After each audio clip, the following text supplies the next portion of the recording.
ओम श्री गुरुभ्यो नमः। श्रीमद् भगवत गीता के श्लोकों के क्रम में आज का श्लोक है 18वां अध्याय श्लोक 31।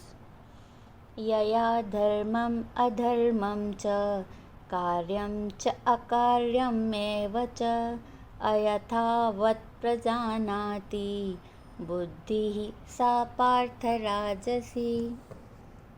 भगवान अर्जुन को कहते हैं, हे पार्थ, जिस बुद्धि के द्वारा धर्म और अधर्म को तथा कर्तव्य और अकर्तव्य को भी यथार्थ से नहीं जाना जाता, वह बुद्धि राजसी है। राजस प्रकृति का व्यक्ति सत्संगति प्राप्त होने पर शुभ कर्म तो करता है, किंतु कुसंगति पाकर कुकर्म भी कर बैठता है। फल तो सभी कर्मों का अवश्य मिलता है, चाहे इस लोक में मिले या परलोक में। इसलिए राजसी स्वभाव वाला दुख और सुखों में भटकता रहता है। युधिष्ठिर आमरण सात्विक बुद्धि वाले रहे। कितने ही क्लेश दुख उसे प्रारब्ध के अनुसार भोगने पड़े, सभी को सहन किया, किंतु वह अपने सात्विक स्वभाव से तनिक भी विचलित नहीं हुए। प्रारब्ध का वेग अत्यंत प्रबल होता है, किंतु सात्विक प्रकृति से उस वेग को कम अवश्य किया जा सकता है। राजा भृतहरि वैराग्य ग्रहण के पूर्व राजस प्रकृति वाले थे। धर्म के भी उन्होंने बड़े बड़े कार्य किए। उन्होंने खूब यज्ञ दान किए, महात्माओं के समागम भी किए, परंतु विषय सुख का भी खूब उपभोग करते थे। किंतु जब रानी पिंगला के कारण वैराग्य उत्पन्न हुआ तो उनकी बुद्धि को आघात पहुंचा और वे परिवर्तित हो गए, सात्विक बन गए। वे तब उच्च कोटि के वैरागी बन गए। केवल धर्म की ओर प्रवृत्त रहने से सुख और सुख ही प्राप्त होंगे। कबीर, नामदेव, रविदास आदि भक्त यद्यपि निम्न वर्ण के थे और उनका व्यवसाय भी ऊंचा नहीं था, तथापि उनकी प्रकृति सात्विक भाव की थी और बुद्धि स्थिर थी, और वे कभी किसी के प्रति वैर विरोध या क्रोध का भाव धारण नहीं करते थे। एक कथा। एक बार कबीर के घर में सत्संग हो रहा था और अड़ोस पड़ोस के नर नारी भी उसमें सम्मिलित हुए।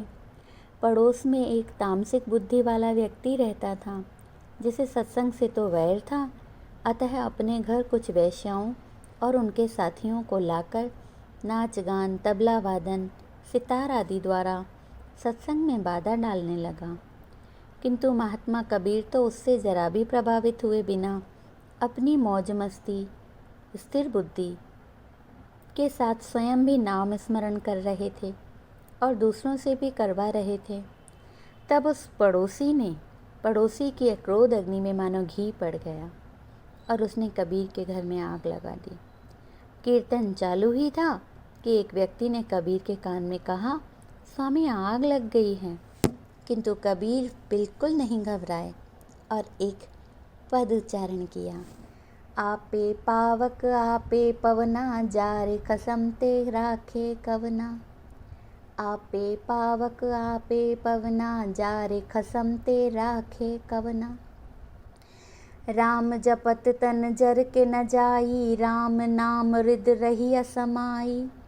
राम जपत तन जर के न जाई, राम नाम हृद रही असमाई। काहू को जरे काहू की हानि, नटवत खेले सारंग पानी। काहू को जरे काहू की हानि, नटवत खेले सारंग पानी। कहे कबीर अक्षर दो भाष, होवेगा कसम ते लेवेगा राख। कहे कबीर अक्षर दो भाष, होवेगा कसम ते लेवेगा राख। अग्नि और पानी दोनों स्वयं परमात्मा ही हैं। यदि परमात्मा ही जलाना चाहे तो कौन रक्षा कर सकता है। राम नाम जपते शरीर जल नहीं सकता, क्योंकि हृदय में नाम समाया हुआ है। कौन किसको जला सकता है और कौन किसकी हानि कर सकता है। यह परमात्मा रूपी नट का खेल है।